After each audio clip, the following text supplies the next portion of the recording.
This story was when I was around 15 years old, and it still haunts me till this day. I usually went to my friend's home 3 or 4 times a week to hang out with him. He was a cool and chill dude, and we knew each other since we were babies because we were neighbors. His mom was a regular housewife and his dad was a cop. His dad did seem weird or angry sometimes, but I never paid attention. One day I remembered hearing screams and yelling from their home, and I wanted to check it out, but I didn't want to be known as a gossip person. So I just looked up the window to see it from here. The yelling stopped, and a few seconds later the cop dad came out and left somewhere else in his car. I waited a few minutes before going to his home. I knocked on the door and he opened the door but was just quiet and looked off. We just went to his room and just watched a movie quietly, and I knew something was going on, but I didn't want to ask him and get him more like off or something. The movie ended.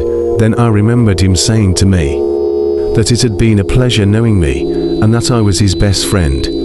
I asked him what did he mean. He just said that they were leaving.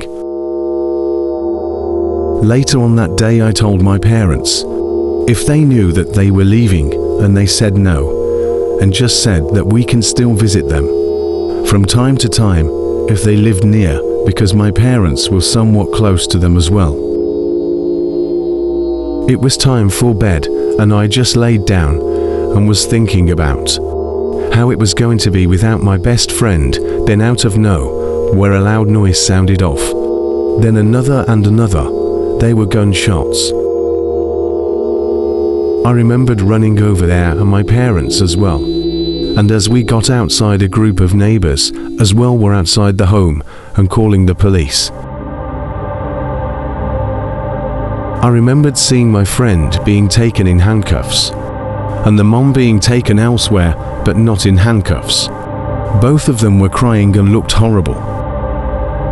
They told us that the police dad was abusive to them, and he snapped that night and took his dad's gun while he was asleep and shot him multiple times, all around the body. He was sentenced to jail for many years, and his mother just moved out and left elsewhere to live her life in sadness, I assume. What a horrific experience that was. This next story is one of the reasons my dad only lasted a year in the Highway Patrol Police Force when he was part of it. He was dispatched to a single car accident on a very rural highway in a remote area. Once he got there, he found 2 women in the car, one about 50, the other late 20s. Turns out they were mother and daughter. Both were unconscious and had to be transported to the hospital. My dad took some photos and made some diagrams, whatever they did back then, mid-1970s. He later went to the hospital to see if he could get a witness statement from either woman to see what had happened to QSAT. He found out that the mom was dead and the daughter in a coma, but there was a relative there, so my dad went to talk to her. First words out of her mouth was, "But where's the baby?" said the relative. Turns out the lady who is in a coma was a mother, and nobody knew where the baby went. This was before car seats were common, so there was a real possibility the child could have been ejected from the car. So my dad and a couple local cops and a couple firefighters went back to the scene at 2 in the morning to beat through the trees and wheat fields in search of a probably dead infant, and wondering what would be worse, to find it or not. They found nothing at the moment and were sad and heartbroken that they couldn't do nothing about the baby. They later found out the baby was with a babysitter when this happened. But still, my dad had nightmares about that night for years. This third story is fast but sad. It took place in Mexico, and my dad was a police chief. And they had just taken down a place with drugs and all of that, and they had been heroes in the eyes of many. A couple days later, after that day of justice, my dad took me on a ride with him and his police co-workers to celebrate in the food joint near the police building.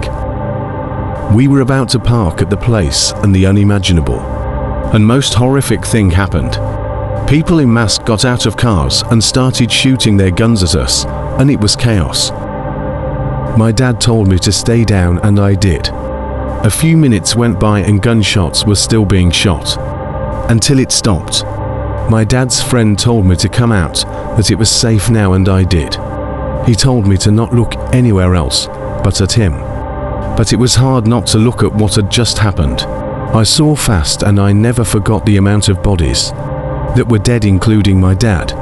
In the end, a total of 20 civilians were killed and 9 police officers and 28 NARC people. I still have nightmares and will forever